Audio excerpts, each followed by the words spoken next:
लाहौर के पुराने इलाके गाजी चौक में एक छोटी सी मिठाई की दुकान थी, दिलबहर स्वीट्स। दुकान देखने में बिल्कुल आम थी। एक पुराना तख्ता, दीवार पर पीले पेंट के निशान और कोने में रखा पुराना चूल्हा जिसमें से दूध और चीनी की खुशबू पूरी गली में फैलती रहती थी। दुकान का मालिक था हनीफ, सिर्फ 25 साल का, लेकिन जिंदगी ने उसे उस उम्र से कहीं ज्यादा समझदार बना दिया था। दिन भर मेहनत करता, रात में दुआ करता। हर दिन उसके लिए एक नई कोशिश होती, कभी बिक्री होती, कभी नहीं। फिर भी उसके चेहरे पर एक अजीब सा सुकून था, जैसे वो दुनिया से नहीं, बस अपने रब से उम्मीद रखता हो। एक शाम बारिश के बाद की हल्की ठंड में जब वो दुकान बंद कर रहा था, पीछे से एक हल्की सी आवाज आई, भाई कुछ खाने को मिल सकता है? सुबह से कुछ नहीं खाया। उसने मुड़ कर देखा। एक लड़की खड़ी थी, सफेद दुपट्टा, पीली कुर्ती, चेहरे पर थकन लेकिन आंखों में नूर। उसकी नजर में एक ऐसी सादगी थी जो हनीफ ने पहले कभी नहीं देखी थी। हनीफ ने बिना सोचे मिठाई का डब्बा खोला और थोड़ी सी बर्फी उसके सामने रखी। लो, गरम है, अभी खा लो, पैसों की जरूरत नहीं।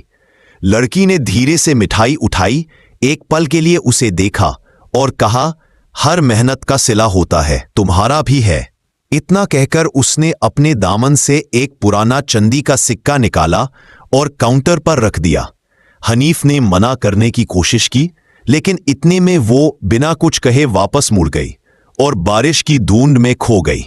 अगली शाम बिल्कुल उसी वक्त वो फिर आई। थोड़ी मिठाई मिलेगी? हनीफ ने मुस्कुराकर बर्फी दी।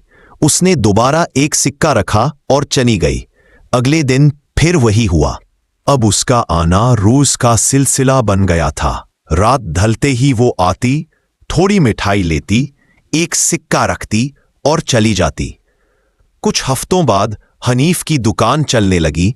पहले जो मिठाई 5 किलो मिठाई भी ना बिकती थी और अब 50 किलो मिठाई बनाना पड़ती। चीनी खत्म नहीं होती थी, दूध खराब नहीं होता था और लोग कहने लगे, दिलबहार की मिठाई में कुछ अलग बात है। लोगों की लाइन दुकान के बाहर लगी रहती। बाजार के लोग हैरान थे, लेकिन हनीफ के लिए ये सब एक नई बरकत जैसा था। दिन बदलते गया, ग्राहक बढ़ते गए और उसकी दुकान में मिठास के साथ रोशनी भी बढ़ गई। हर रात जब वो दुकान बंद करता, वो लड़की आती। उसके कदम की आहट से हवा ठंडी पड़ जाती, चूल्हा धीमा जलने लगता। वो मिठाई लेती, बिना कुछ कहे एक सिक्का रखती और रात की धुंध में गायब हो जाती। अब उसके सिक्के एक डब्बे में भर गए थे। सुबह जब वो दुकान खोलता तो देखता कल के पैसे 2 गुना हो चुके हैं। दुकान चल पड़ी थी, ग्राहक रोज बढ़ रहे थे और पूरी गली में उसके हाथ की मिठास की चर्चा थी। जो हलवाई पहले हंस के कहते थे, दुआ से मिठाई नहीं बिकती, अब वही उसका राज पूछते। यहां तक के एक दिन साजिद हलवाई ने हनीफ हलवाई की मिठाई में खट्टा दूध मिला दिया। लेकिन जब बिक्री शुरू हुई तो किसी ग्राहक ने कोई शिकायत नहीं की। ये देखकर साजिद हलवाई हैरान हो गया। उसने भीड़ इकट्ठी की और बोला, ये जरूर कोई काला जादू करता है।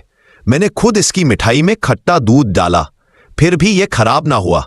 उसकी ये बात सुनकर लोगों ने साजिद हलवाई पे बहुत गुस्सा किया और उसकी किसी बात पे कोई यकीन नहीं किया। लेकिन हनीफ के दिल अब सवाल और गहरे हो गए थे, जो पहले से चल रहे थे। रात को साजदे में गिरकर उसने कहा, या अल्लाह, अगर ये तेरी रहमत है तो उसे बरकत बना, पर अगर इसमें कुछ और है तो मुझे उसका सच दिखा दे। उसके दिल में एक खौफ भी था और एक सुकून भी।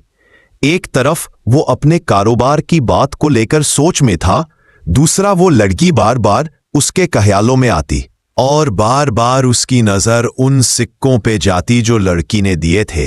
वो सोचता, वो कौन है, कहां से आती है और ये सिक्कों में क्या राज छुपा है। अब उसकी दुकान बरकत से भरी थी, लेकिन दिल सवालों से, और उसके सवालों का जवाब उसी लड़की के पास था। जो हर रात मिठाई के बदले एक सिक्का दे जाती थी। फिर एक रात आई। वो रात लाहौर के आसमान पर अजीब सी खामोशी लेकर आई थी। हवा में मिठाई और मिट्टी की खुशबू घुली थी, लेकिन हनीफ के दिल में आज सुकून नहीं था। आज वो तय कर चुका था कि अगर वो लड़की आई तो जरूर पूछेगा कि वो कौन है। घड़ी ने 11 बजाए ही थे कि दुकान के बाहर वही आहट सुनाई दी। हनीफ ने सांस अंदर खींची और धीरे से देखा। वही लड़की, वही सफेद दुपट्टा, लेकिन आज उसके चेहरे पर थोड़ा उदासी का साया था। उसने मिठाई मांगी। हनीफ ने चुपचाप दी, लेकिन इस बार जब उसने सिक्का रखा और मुड़ने लगी, हनीफ ने बोला, रुको जरा। लड़की रुक गई। उसने धीरे से पूछा, क्या बात है हनीफ? क्या कहना चाहते हो? हनीफ ने कहा, तुम कौन हो? हर रात आती हो, मिठाई लेती हो और चली जाती हो, लेकिन तुम्हारे जाने के बाद भी कई चीजें तुमसे जुड़ी रहती हैं। पर कैसे ये नहीं समझ आता। कुछ पल के लिए वो चुप रही, फिर हल्की मुस्कुराहट के साथ बोली, तुम जानना चाहते हो कौन हूं मैं? हनीफ ने हां में सिर हिला दिया। लड़की ने अपना दुपट्टा थोड़ा पीछे किया। उसका चेहरा चंद की रोशनी में चमक उठा। आंखें कुछ ऐसी थी जैसे गहरी नीली झील में बिजली चमक गई हो। हनीफ एक पल को बेहोश सा रह गया। फिर उसने धीरे से कहा, मैं इंसान नहीं हूं हनीफ, मैं एक जिनजदी हूं। हनीफ के पैर जम गए। उसने कुछ बोलने की कोशिश की, लेकिन जुबान ने इजाजत न दी। उसने सिर्फ इतना कहा, लेकिन क्यों? तुम यहां क्यों आती हो? क्या चाहती हो? क्यों मेरी मदद की? जमीन की तरफ देखा, फिर धीरे से कहा, उस दिन जब मैं इस गली से गुजर रही थी, मैंने देखा तुम रो रो कर अपने रब से दुआ कर रहे थे। कह रहे थे, इतने से पैसे घर कैसे लेके जाऊं? अम्मी की दवाई भी लेनी है। या रब कोई जरिया बना दे। तुम्हारा कारोबार बंद था, तुम परेशान थे, लेकिन जब एक छोटा बच्चा भूखा आया तो तुमने अपनी जेब के आखिरी पैसे उससे दे दिए। उस दिन मुझे लगा तुम अलग हो, तुम इंसान हो। परखना चाहती थी, इसलिए हर रात आती रही। तुम्हारे खिलाफ लोगों ने साजिश की, तुम्हें बदनाम करने की कोशिश की, लेकिन तुम कभी गुस्सा नहीं हुए, कभी बुरा नहीं कहा। तुमने सब्र किया। इसी सब्र के बदले मैं तुम्हें बरकत देती रही। हनीफ ने हैरानी से पूछा, बरकत कैसे? वो मुस्कुराई। हर बार जब मैं मिठाई लेती थी, मैं तुम्हें एक सिक्का देती थी। वो सिर्फ चंदी का नहीं था, बल्कि दुआओं और बरकत का सिक्का था। तुमने उसे हमेशा शुक्र और नेक दिल्ली के साथ कबूल किया, इसलिए तुम्हारा हर दिन सवार गया। और इस तरह मैं तुम्हें परखती भी रही। उसकी आवाज में एक सुकून था, जैसे हर लफ्ज में तसल्ली घुली हो। हनीफ की आंखों में आंसू आ गए। लेकिन अब उसने पूछा, अब तुम आगे भी आओगी ना? उसने धीरे से मुस्कुराया, नहीं हनीफ, अब मेरी जरूरत तुम्हें नहीं। तुम अब खुद बरकत का जरिया हो। तुम्हारी नेक दिली अब दुनिया बदलेगी। मैं अब अपनी मंजिल की तरफ लौट रही हूं। उस पल में वो धुंध में घुलने लगी। हनीफ ने आगे बढ़ने की कोशिश की, लेकिन उसके पैर रुक गए। उसने बस इतना सुना, याद रखना, हर बरकत में सिर्फ दुआ नहीं, नीयत का असर भी होता है। और फिर वो गायब हो गई। सुबह जब हनीफ ने दुकान खोली तो काउंटर पर उसी जैसे हजारों सिक्के पड़े थे, लेकिन अब वो सारे आम दिखते थे, जैसे उनमें से नूर चला गया हो। उसने एक सिक्का उठाया, दिल से दुआ की और फिर से काम शुरू कर दिया। दुकान पे अब भी भीड़ थी, मिठाई में वही मिठास थी, लेकिन हनीफ के दिल में एक नया सुकून था। उसने समझ लिया था, बरकत तभी टिकती है जब इंसान का दिल साफ हो। शाम ढलते वक्त जब उसने आसमान की तरफ देखा तो लगा जैसे दूर से एक हल्की सी मुस्कुराहट उसे देखकर कह रही हो, अच्छे लोगों के साथ हमेशा अच्छा होता है।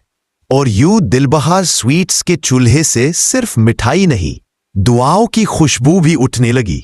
हनीफ का कारोबार दिन ब दिन बढ़ने लगा। 1 से 2, 2 से 3 और इसी तरह उसने कई नई मिठाई की दुकानें खोल ली। पूरे शहर में दिलबहार स्वीट्स मशहूर हो गया। हनीफ के दिन बदल गए और इसी तरह ये कहानी खत्म हुई। अगर आपके साथ भी कभी ऐसा कुछ हुआ है तो कमेंट में जरूर शेयर करें।